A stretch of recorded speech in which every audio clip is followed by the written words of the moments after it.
नमस्कार, स्वागत है आप सभी का डीडी न्यूज के इस खास बुलेटिन एक्सप्रेस 100 में, जहां हम आपके लिए लेकर आते हैं राजनीति, मनोरंजन, देश, दुनिया, खेल और व्यापार जगत की सभी बड़ी खबरों को एक्सप्रेस यानी कि फटाफट अंदाज में। मैं हूं आपके साथ भावना नहीं है, तो देखिए खबरें तेज रफ्तार से।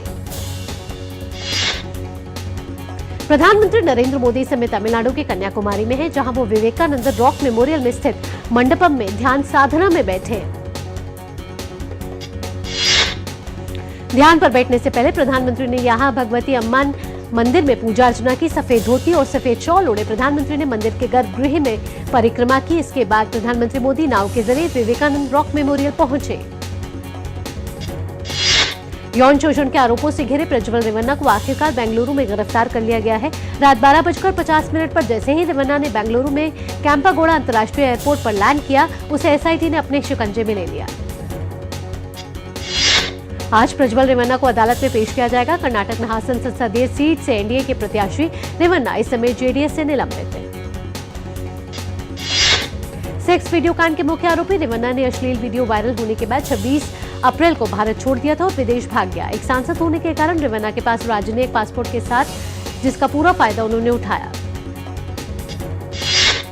कर्नाटक के गृह मंत्री जी परमेश्वर ने कहा है कि प्रज्वल रेवन्ना मामले में अधिकारी वही करेंगे जो कानूनी तौर पर करना जरूरी है।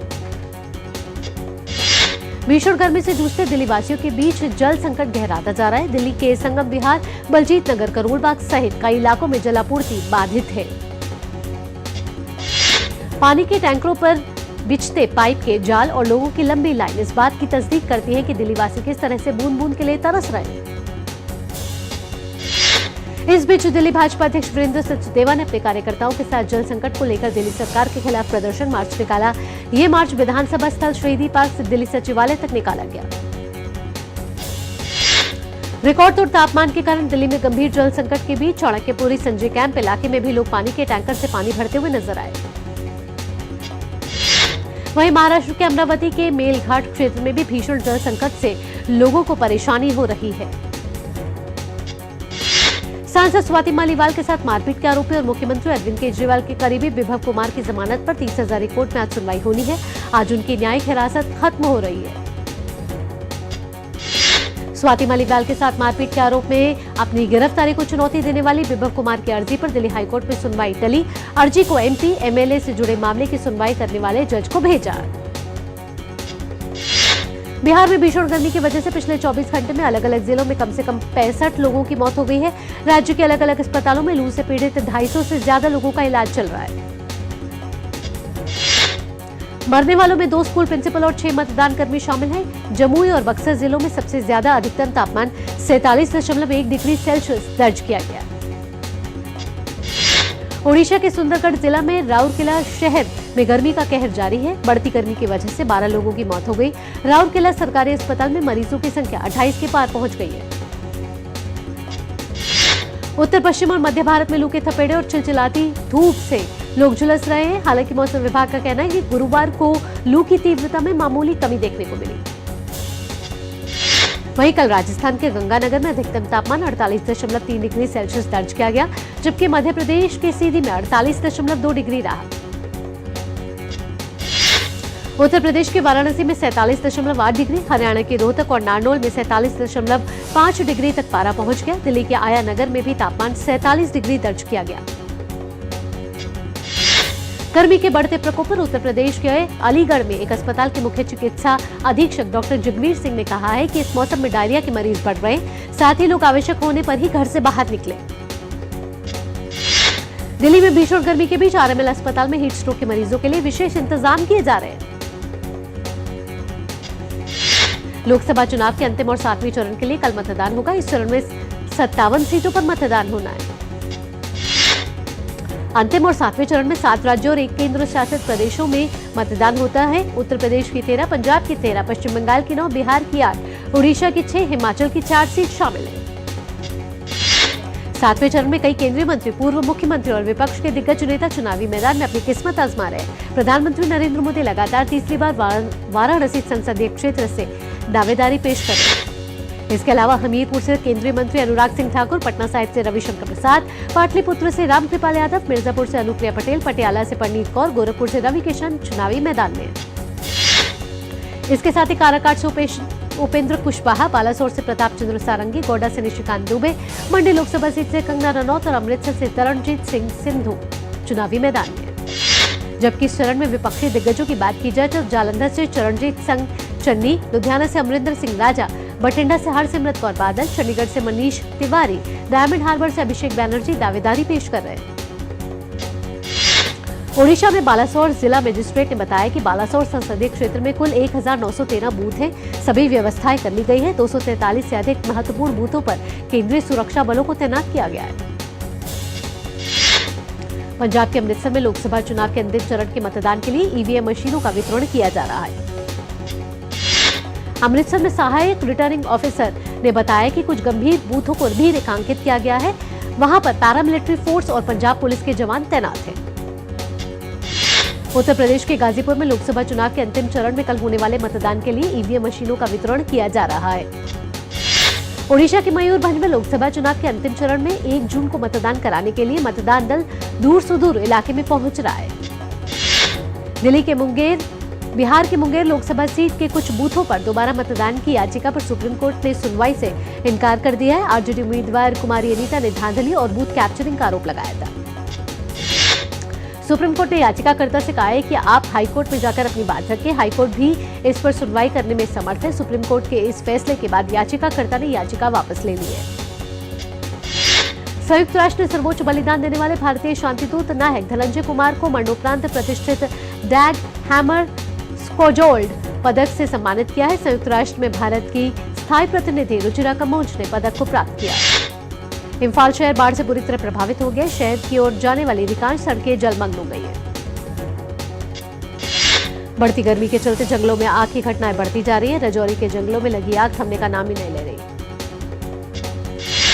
आग के बारे में नौशेरा वन विभाग के डीएफओ ने लोगों से वन क्षेत्रों में धूम्रपान और ऐसी अन्य चीजों का इस्तेमाल न करने की अपील की है।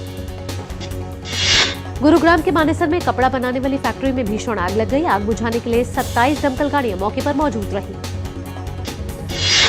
ईडी ने हरियाणा में माइनिंग माफिया से जुड़े आरोप में बेदपाल तंवर को गिरफ्तार किया। तमिलनाडु के तिरुनेलवेली में एक दुकान में अचानक गैस सिलेंडर फटने से 6 लोग घायल हो गए। आज महारानी अहिल्याबाई होलकर की जयंती है। आरएसएस के सरसंघचालक मोहन भागवत ने अहिल्याबाई होलकर को नमन किया है। अहिल्याबाई होलकर जी की जयंती पर गृह मंत्री अमित शाह ने अपने सोशल मीडिया प्लेटफॉर्म एक्स पर पोस्ट कर कहा है कि लोक माता का जीवन नारी सशक्तिकरण, सुशासन और सेवा के पथ पर दिशा दिखाता रहा। महाराष्ट्र के पुणे में एनसीपी एससीपी सांसद और बारामती लोकसभा सीट से उम्मीदवार सुप्रिया सुले ने भी अहिल्याबाई होलकर जयंती पर उनकी प्रतिमा पर माल्यार्पण किया। आज विश्व तंबाकू निषेध दिवस है। तंबाकू का सेवन कई रूप में किया जाता है। तंबाकू खाने और धूम्रपान करने वालों को गंभीर बीमारियों का खतरा अधिक होता है। विश्व तंबाकू निषेध दिवस के अवसर पर श्रीनगर में एक वॉकथॉन का आयोजन किया गया। इसका उद्देश्य तंबाकू के उपयोग के हानिकारक प्रभावों के बारे में जागरूकता बढ़ाना है। विश्व तंबाकू निषेध दिवस पर रेत की सुंदर कलाकृति के साथ ओडिशा में समुद्र के तट पर सैंड आर्टिस्ट सुदर्शन पट्टायक ने इस कलाकृति को बनाया है। सप्ताह के आखिरी कारोबार दिन आज बढ़त के साथ खुले भारतीय शेयर बाजार। भारत में जापान के राजदूत हिरोशी सुजुकी ने गुजरात के खावड़ा में अडानी पावर के अक्षय ऊर्जा पार्क का किया दौरा। आरबीआई की सालाना रिपोर्ट के अनुसार भारत ने पिछले वित्त वर्ष के दौरान वैश्विक अस्थिरता के बावजूद जिस तरह से लगातार 7% से ज्यादा की तेज विकास दर हासिल की है। यहाँ वक्त हो चला एक छोटे से ब्रेक का। ब्रेक के बाद भी रफ्तार भरी खबरों का सिलसिला यूं ही जारी रहेगा। बात जब पीढ़ियों के लिए बनने वाले घर की हो तो जिम्मेदारी बड़ी हो जाती है। गैलेंट समझता है ये जिम्मेदारी। अब डबल एम रिब्स के साथ गैलेंट एडवांस टीएमटी रिबार निर्माण का real hero. Doctor ortho oil के रेगुलर मसाज से जॉइंट हेल्थी रहते हैं। और अगर प्रॉब्लम बहुत पुरानी है तो डॉक्टर ऑर्थो कैप्सूल्स साथ लेना ना भूलें। अब दर्द भी घुटने टेकेगा। तुम्हें पता है इन्वेस्टर्स के लिए एक इन्वेस्टर प्रोटेक्शन फंड होता है IPF। लेकिन अगर तुम्हारा ट्रेड एक्सचेंज पर एग्जीक्यूट नहीं हुआ या फिर कोई गारंटीड रिटर्न्स वाली स्कीम है तो ये IPF आपकी मदद नहीं कर सकता है। और अगर आपका ब्रोकर ही डिफॉल्टर बन जाए तो फिर आईपीएफ आपको कॉम्पेंसेशन दिला सकता है। कहाँ से सीखा? एनएसई की साइट पर। सोचकर समझकर इन्वेस्ट कर। एक्सप्रेस 100 में एक बार फिर आपका स्वागत और आइए रफ्तार भरी खबरों के सिलसिले को आगे बढ़ाते हैं। आरबीआई रिपोर्ट में कहा गया है कि चालू वित्त वर्ष के दौरान कृषि और ग्रामीण इकोनॉमी की स्थिति ठीक दिख रही है। गरीब कल्याण अन्न योजना के 5 वर्षों तक के लिए लागू होने से देश में खाद्य सुरक्षा की स्थिति भी मजबूत हुई है। भारतीय रिजर्व बैंक का कहना है कि चलन में मौजूद कुल मुद्रा में 500 रुपए मूल्य के नोट की हिस्सेदारी मार्च 2024 तक बढ़कर 86.5% हो गई, जबकि एक साल पहले की समान अवधि में यह 77.1% थी।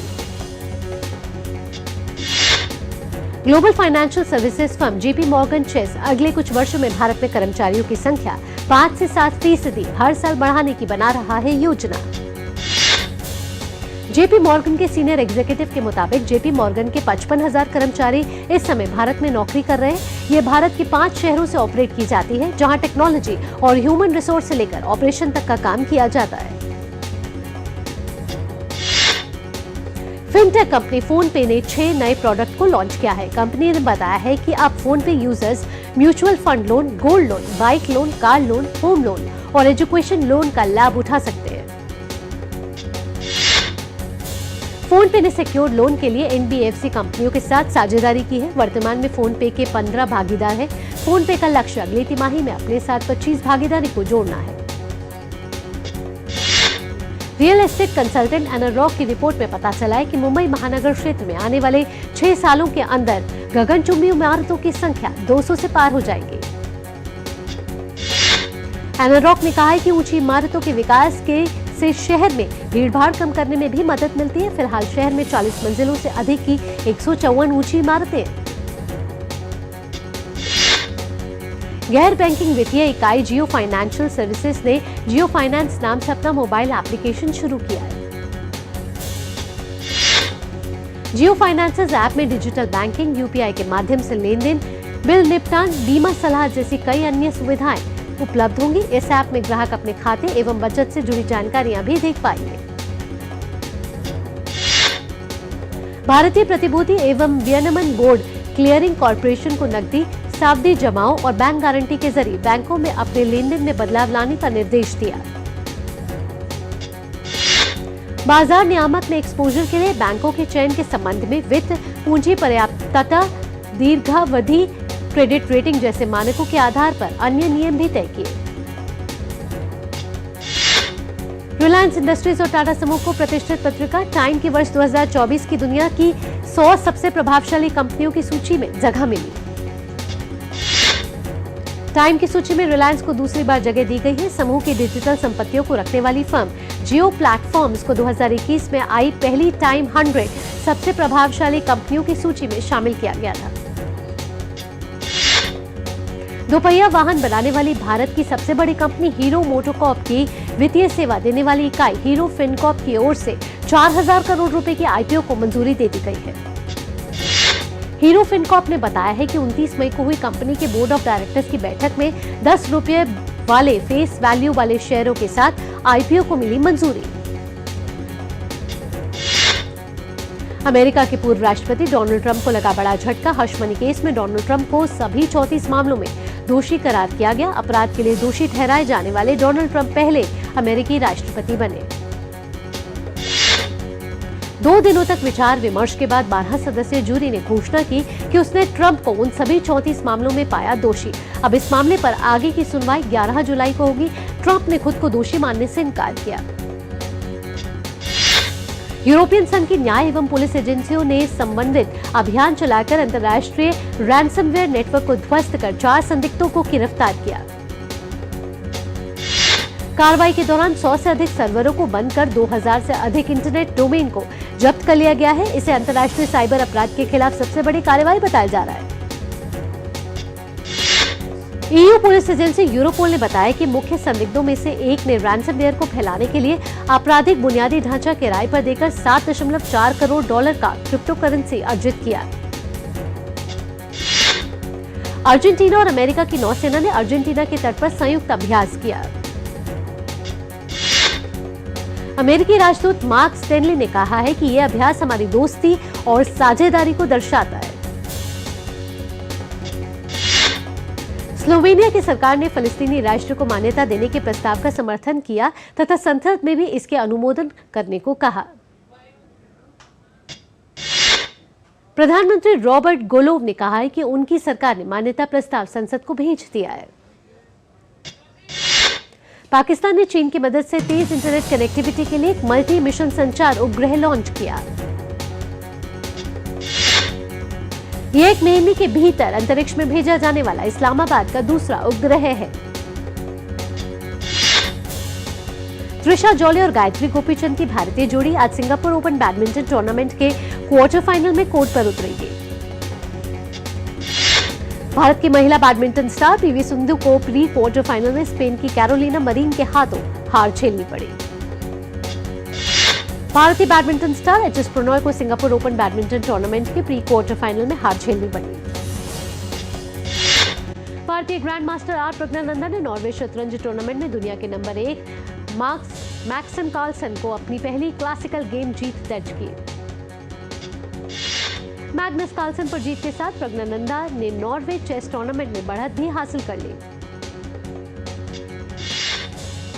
वहीं प्रज्ञानंदा की बहन और युवा महिला चेस खिलाड़ी आर विशाली ने क्लासिकल चेस प्रतियोगिता में एना म्यूचुक के खिलाफ ड्रॉ खेला।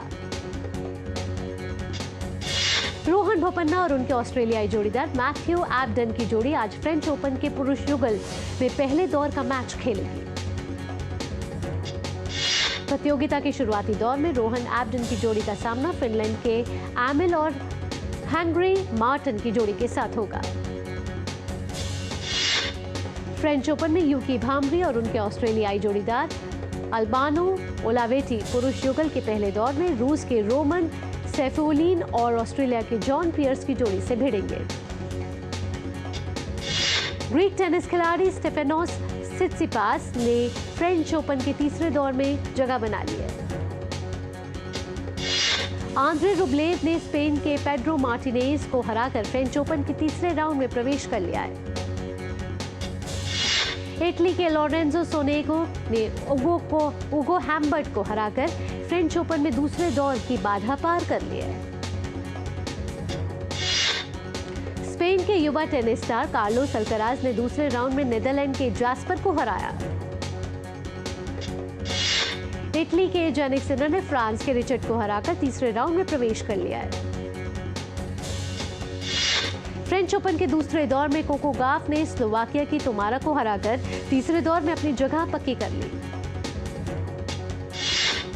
पोलैंड के दिग्गज महिला टेनिस खिलाड़ी इगा श्वांतेक ने फ्रेंच ओपन के तीसरे दौर में प्रवेश कर लिया। प्रतियोगिता के दूसरे दौर में श्वांतेक ने जापान की नाओमी ओसाका को 7-6, 1-6, 7-5 के अंतर से हराया। आज सिनेमा लवर्स डे पर 99 रुपए में नई ब्लॉकबस्टर फिल्मों की टिकट आप बुक करा पाएंगे। निर्माता सौरभ गुप्ता ने सनी देओल के खिलाफ धोखाधड़ी के आरोप में पुलिस में शिकायत दर्ज कराई है। एक्टर ने एग्रीमेंट पेपर में फीस 4 करोड़ से बढ़ाकर 8 करोड़ कर दी थी।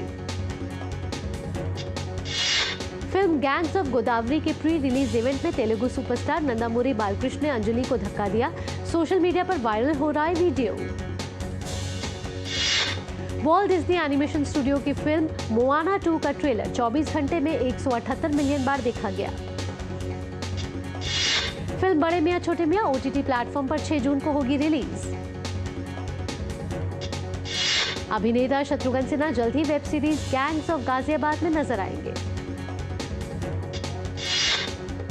और कोटा फैक्ट्री से जीतू भैया एक वीडियो में बोर्ड पर एक गणित का सवाल लिखते हुए दिखाई दे रहे हैं। उन्होंने चुनौती दी है कि इसमें रिलीज डेट का आप पता लगाएं। इसी के साथ एक्सप्रेस 100 में फिलहाल इतना ही। डीडी न्यूज पर खबरों का सिलसिला यूं ही जारी रहेगा। फिलहाल के लिए मुझे दीजिए अनुमति। नमस्कार।